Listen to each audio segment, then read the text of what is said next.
साईं राम।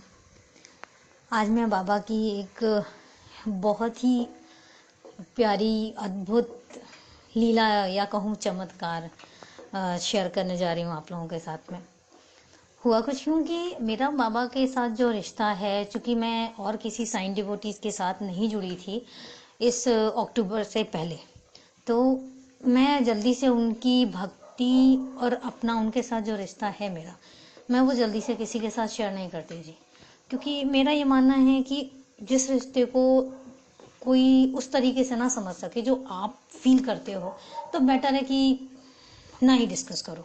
और मेरा मानना है कि जो रिश्ता आपका जिसके साथ होता है वो आप समझ सकते हो सबसे अच्छे तरीके से, और वो समझ सकता है जिसके साथ आपका है।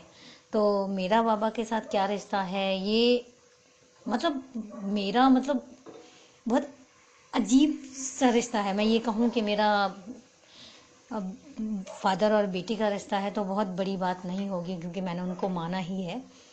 तो इस टाइप से होता था, पर अक्टूबर के बाद थोड़ा सा मैंने शेयर करना शुरू किया, क्योंकि मुझे मंजू दी मिले। उन्होंने कुछ चीज़ें ऐसी हैं जो सुनी समझी तो लगा नहीं, ये रिश्ता जो है मेरा मेरे बाबा के साथ में, वो वही लोग समझ सकते हैं जिनका ऑलरेडी बाबा के साथ एक अनोखा रिश्ता होता है। तो सबसे पहले अगर मैंने किसी के साथ डिस्कस करना शुरू किया तो वो मंजू दी थे। नो डाउट उन्होंने बहुत अच्छे से उस चीज़ को समझा और मेरी बहुत हेल्प भी करी है इस चीज़ को शेयर करने के लिए या अपनी पॉइंट ऑफ व्यू रखने के लिए इस टाइप से। तो अभी भी कुछ दिन पहले की बात है, अब मैं शुरू करती हूँ। कुछ दिन पहले की बात है, मेरे पास बाबा का एक स्वरूप है, वो आशीर्वाद मुद्रा में, जो खुद शिरडी से आया है। तो मैंने पता नहीं क्यों ऐसा दिल किया कि मैंने आज तक वो फ़ोटो किसी के साथ शेयर नहीं करी, उनकी कभी पिक्चर नहीं ली, या ली है तो सिर्फ अपने तक रखी है, मैंने कभी किसी के साथ शेयर नहीं की। उस दिन पता नहीं क्या हुआ कि मैंने वो फ़ोटो मंजू दी को शेयर करी और उनको मैंने बोला कि ये बाबा जी मेरे पास शिरडी से आए थे और आशीर्वाद मुद्रा में। तो शी सेड कि अरे बड़ी प्यारी सी फ़ोटो है, और आपके पास इसका कोई एक्सपीरियंस भी है उनका शिरडी से आने का। तब मुझे याद आया कि सीरियसली ये तो बहुत बड़ा चमत्कार था, जो मैं सिर्फ महसूस कर पाई थी, लेकिन मैंने किसी के साथ शेयर नहीं किया था।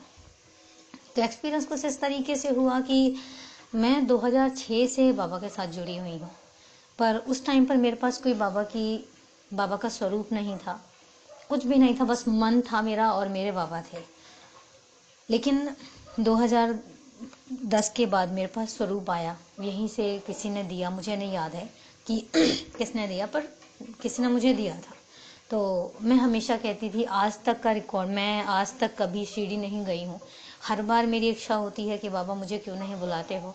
हर बार कुछ बार तो ऐसे हुआ कि प्लान भी बना, और प्लान बनते बनते फिर कुछ ना कुछ ऐसी प्रॉब्लम आ जाती थी कि मेरा प्लान नहीं बन पाता था।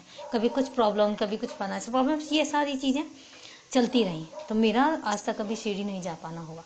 तो मैं हमेशा ये बोलती थी कि बाबा मैंने ऐसा क्या किया है कि आप मुझे अपने तक नहीं बुलाते हो।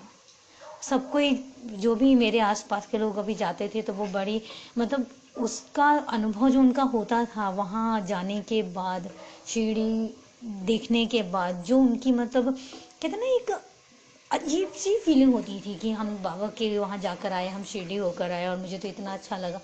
सब अपने अपने एक्सपीरियंस शेयर करते थे, और मैं हमेशा ये बोलती थी, बाबा अगर मैंने ऐसा क्या किया, क्या मैंने इतनी बड़ी इतनी बड़ी बड़ी गलतियाँ कर रखी हैं कि आप मुझे अपने तक बुलाओगे नहीं। और वेरी फ्रेंकली मैं ना इस चीज़ को लेके बहुत अपसेट रहती थी कि मैंने ऐसा क्या किया है कि मुझे बाबा कभी मुझे नहीं बुलाते। क्योंकि हमेशा हर कोई यही बोलता था, बाबा के दरबार में तभी जाना होता है जब वो खुद बुलाते हैं। तो मैं हमेशा, मेरी कंप्लेनिंग होती थी बाबा के साथ में। बट फिर सडन हुआ क्या कि मेरे ही कोई रिलेटिव थे, तो उसने मुझे अचानक आके बताया कि उसका ब्रदर है वो शिरडी गया हुआ है। तो मैंने कहा अच्छा। फिर मैंने उसको बोला, मैंने कहा एक काम करना, उसको बोलना कि मेरे लिए ना और बाबा का स्वरूप लेकर आएगा, तो जो भी पेमेंट्स वगैरह होंगी वो मैं उसको क्लियर कर दूँगी। तो शी सेड ओके। तो ऐसे करके फिर मैंने दोबारा उसको बोला नहीं, कि लेट्स सी, देखते हैं वो लेकर आता है कि नहीं आता।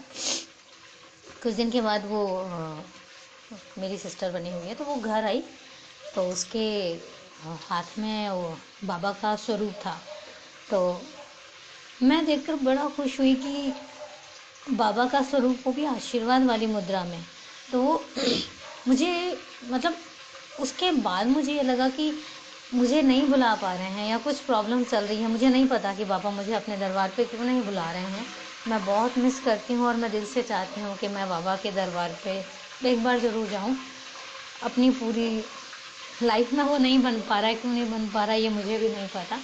पर जब उस दिन मंजू दी ने बोला, तब याद आया कि बाबा ने मुझे नहीं बुलाया, लेकिन बाबा खुद मेरे पास तक, मतलब खुद चल कर आए। तो बड़ा अच्छा सा फील हुआ। इवन सीरियसली अभी भी डिस्कस करते हुए मेरी आंखों में लिटरली आंसू हैं कि ये था एक्सपीरियंस बाबा का, और जो आज भी मुझे मतलब बड़ा ऐसे फील करवा देता है कि नहीं यार, आई एम वेरी लकी कि एटलीस्ट बाबा मेरे तक, मुझसे मतलब मुझसे मिलने हैं। और उनका वो आशीर्वाद वाली मुद्रा वाला पोस्ट मेरे पास अभी तक रहे हैं। बाबा बहुत स्वरूप मैंने रखे हैं, लेकिन उनमें कभी मेरे पास आशीर्वाद वाली मुद्रा का कोई भी ऐसा स्वरूप नहीं था उनका। लेकिन ये जो स्वरूप है ना, ये खुद सीढ़ी से आया, और वो आशीर्वाद वाली मुद्रा वाला स्वरूप तो रियली बहुत अच्छा सा फील होता है। तो ये है बाबा का मेरे पास आने का एक्सपीरियंस। एंड पता नहीं, चलिए, ओम साई राम।